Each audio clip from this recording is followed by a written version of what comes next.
हरियाणा में विधानसभा का चुनाव और इस विधानसभा के चुनाव में क्या चौटाला परिवार किंग मेकर की भूमिका में दिखाई देगा?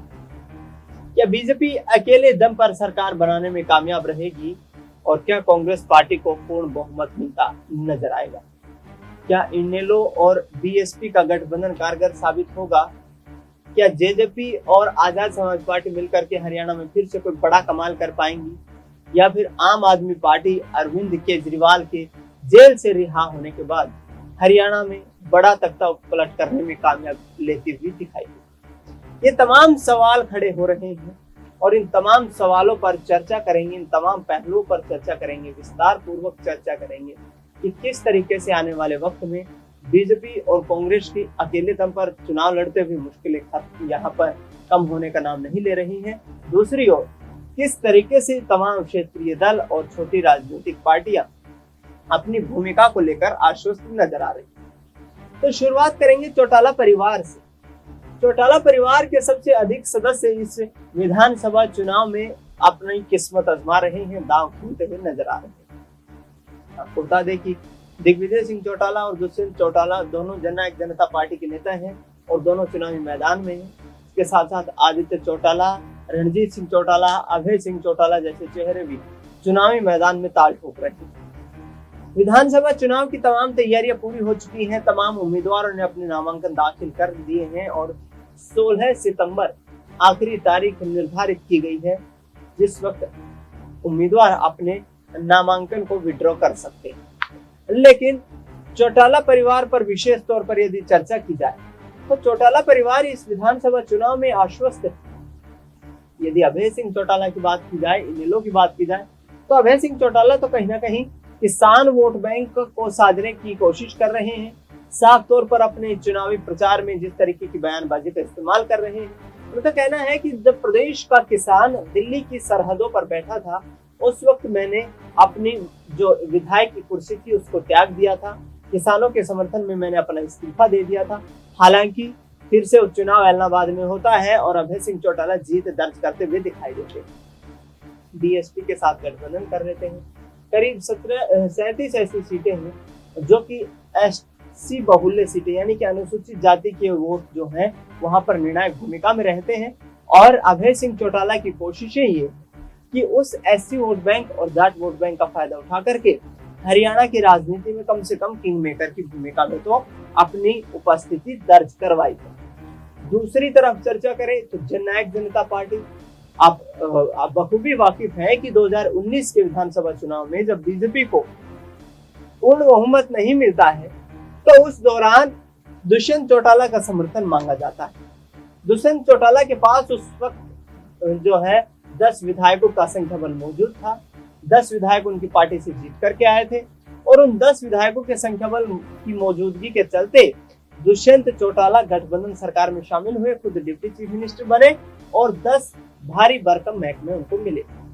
लेकिन लोकसभा चुनाव 2024 के आते आते दुष्यंत चौटाला और बीजेपी के रास्ते अलग हो गए क्योंकि दुष्यंत चौटाला जिस तरीके से 2 सीटों की मांग करते हुए नजर आ रहे थे, भारतीय जनता पार्टी 2 सीटें देना नहीं चाहती थी और दोनों का गठबंधन टूट गया। लिहाजा जननायक जनता पार्टी के तमाम 10 के 10 लोकसभा चुनावी प्रत्याशियों की जमानत जब्त हो गई। ऐसे में अब आने वाले वक्त की राजनीति को साधने के लिए दुष्यंत चौटाला साफ तौर पर ये कहते हुए नजर आ रहे हैं कि हम फिर से हरियाणा में इस बार किंग मेकर नहीं बल्कि किंग मेकर से किंग बनने तक का रास्ता तय करें। यानी दुष्यंत चौटाला ने साफ तौर पर यह ऐलान कर दिया है कि हरियाणा की राजनीति में इस बार जननायक जनता पार्टी मुख्यमंत्री की कुर्सी के लिए लड़ाई लड़ेगी। आपको बता दें कि जिस तरीके का माहौल देखने को मिला है चौटाला परिवार का, पिछले दिनों हरियाणा सरकार में कैबिनेट मंत्री रहते हुए भी रणजीत सिंह चौटाला की टिकट भारतीय जनता पार्टी ने काट दी।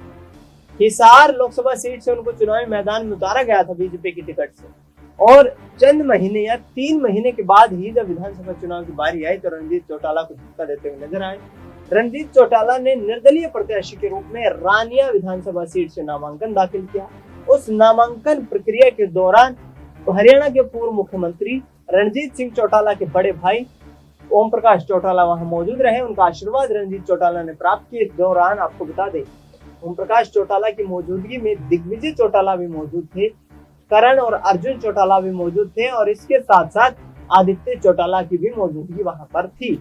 यानी कि चौटाला परिवार रणजीत चौटाला के नामांकन के वक्त एकजुट दिखाई दिया। नामांकन के दौरान दिग्विजय सिंह चौटाला की मौजूदगी इस बात के सियासी संकेत देती है कि यदि कोई आवश्यकता पड़ी और सरकार बनाने तक की नौबत यहाँ किसी राजनीतिक पार्टी को चौटाला परिवार से महसूस हुई तो फिर चौटाला परिवार हरियाणा में एकजुट हो सकता है, क्योंकि रणजीत चौटाला के नामांकन ने इस बात पर सियासी मोहर लगा दी है और दिग्विजय चौटाला की मौजूदगी ने यह दर्शा दिया है कि चौटाला परिवार राजनीतिक रूप से भले ही एक दूसरे पर आग उगलते हुए नजर आ रहा हो, लेकिन पारिवारिक रूप से संबंध जो है वो वाकई यहाँ पर अभी भी मधुर बने हुए। अब आगे बढ़ते हैं, बात करते हैं बीजेपी की। बीजेपी के मुख्यमंत्री नायब सिंह सैनी जो महज 3 महीने के मुख्यमंत्री हैं, 56 दिन कुल मिलाकर के उन्होंने काम किया और उस 56 दिन के कामकाज के दम पर ही वोट मांगते हुए नजर आ रहे हैं। बीजेपी की स्थिति इस वक्त हरियाणा में कोई सुखद दिखाई नहीं दे रही है, क्योंकि पिछले 10 सालों के कार्यकाल की एंटी इनकम्बेंसी भी प्रदेश सरकार को और भारतीय जनता पार्टी को भुगतना पड़ सकती है। दूसरी तरफ बात करें कांग्रेस पार्टी की, तो कांग्रेस पार्टी जमकर किसानों और नौजवानों के मुद्दों पर यहाँ हरियाणा में राजनीति करती हुई नजर आ रही है। कांग्रेस पार्टी में गुटबाजी की खबरें जरूर सामने आ रही हैं, जिसमें कुमारी शैलजा की बात करें या फिर रणदीप सिंह सुरजेवाला की बात करें या भूपेंद्र सिंह हुड्डा की बात करें। भूपेंद्र सिंह हुड्डा को मुख्यमंत्री की कुर्सी देने का मतलब साफ तौर पर यह दिखाई देता है कि आने वाले वक्त में कहीं ना कहीं फिर से भूपेंद्र हुड्डा ही हरियाणा में कांग्रेस पार्टी के लिए सर्व बनते हुए नजर आ सकते हैं। आपको बता दें करीब 70% ऐसी सीटें रही हरियाणा विधानसभा चुनाव में जहां पर भूपेंद्र हुड्डा की रिकमेंडेशन पर ही चुनावी मैदान में टिकट वितरण किया गया। कुमारी शैलजा और रणदीप सिंह सुरजेवाला का भी ये कहना है कि पार्टी हाईकमान ने उनसे सलाह मशविरा जरूर मांगा था और उसी आधार पर तमाम यहाँ पर प्रदेश संगठन के नेताओं की राय लेकर के सीट का जो फॉर्मूला था वो तय किया गया। अब देखना ये होगा किस तरीके से यहाँ पर आने वाले वक्त की राजनीति को साधने में ये तमाम राजनीतिक दल कामयाब होते हैं। बीजेपी ने अलग से चुनाव लड़ने का फैसला किया है। हलोपा का इनेलो के साथ गठबंधन हो गया है। गोपाल कांडा की मौजूदगी सिरसा के क्षेत्र में यहाँ पर काफी जो है इम्पैक्टफुल इनेलो के लिए रह सकती है और गोपाल कांडा यदि मजबूती के साथ यहाँ पर चुनावी मैदान में अभय सिंह चौटाला का साथ देते हुए नजर आए तो इस बार अभय चौटाला किंग मेकर की भूमिका में नजर आ सकते हैं। बीजेपी के लिए चुनौतीपूर्ण इसलिए है क्योंकि प्रधानमंत्री गृह मंत्री के बड़े यहाँ पर चेहरे मौजूद होने के बावजूद भी 5 लोकसभा सीटों पर बीजेपी को हरियाणा में लोकसभा चुनाव के दौरान हार का सामना करना पड़ा। कांग्रेस पार्टी ने जिन 5 सीटों पर जीत दर्ज की और उसके बाद करीब 48 ऐसी विधानसभा की सीटें रही जहां पर कांग्रेस पार्टी लीड करती हुई नजर आई, यानी कि कांग्रेस पार्टी को बढ़त मिली। उन आंकड़ों के दम पर भूपेंद्र सिंह हुड्डा और कांग्रेस हाईकमान को ये उम्मीद है कि हरियाणा में उनकी सत्ता का 10 साल का सूखा खत्म होगा और ये 10 साल का सूखा खत्म इसलिए होगा क्योंकि प्रदेश में जबरदस्त एंटी इनकम्बेंसी देखने को मिल रही है।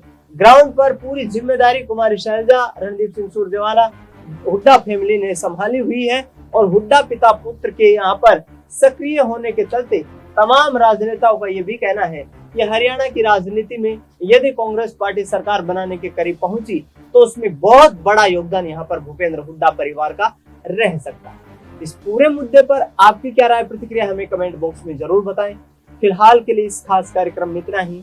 देश दुनिया की तमाम बड़ी खबरों के लिए आप देखते रहिए SPN9।